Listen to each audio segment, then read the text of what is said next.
6 जुलाई 1908 की सुबह साइबेरिया के टुंगुस्का क्षेत्र में कुछ अद्भुत हुआ। एक ऐसा रहस्यमय विस्फोट जो इतिहास में दर्ज हो गया। इस विस्फोट ने लगभग 80 मिलियन पेड़ों को जड़ से उखाड़ फेंका और 2000 वर्ग किलोमीटर क्षेत्र को तबाह कर दिया। प्रत्यक्षदर्शियों ने बताया कि आसमान में एक तेज चमकदार आग का गोला दिखाई दिया जो तेजी से धरती की ओर बढ़ा। इसके तुरंत बाद एक जबरदस्त धमाका हुआ जिसने हजारों किलोमीटर दूर तक झटकों और ध्वनि की गूंज को पहुंचाया।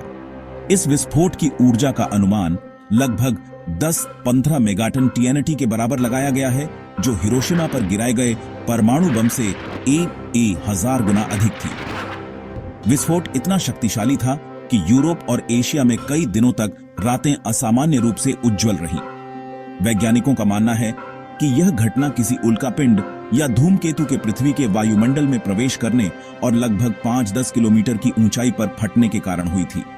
लेकिन यह घटना और भी रहस्यमय हो गई जब इस विस्फोट के बाद कोई मलबा या गड्ढा नहीं मिला। 1927 में सोवियत वैज्ञानिक लियोनिड कुलिक ने इस क्षेत्र का दौरा किया और पाया कि विस्फोट का केंद्र लगभग सटीक था, लेकिन कोई बड़ा उल्कापिंड या गड्ढा नहीं दिखा। इससे वैज्ञानिकों को यह सोचने पर मजबूर होना पड़ा कि यह घटना धूमकेतु के बर्फ और गैस के वायुमंडल में वाष्पीकृत होने के कारण हुई होगी। हालांकि आज भी इस घटना पर पूरी सहमति नहीं बन पाई है। कुछ वैज्ञानिक इसे एक क्षुद्र ग्रह का प्रभाव मानते हैं, जबकि अन्य इसे धूमकेतु से जोड़ते हैं।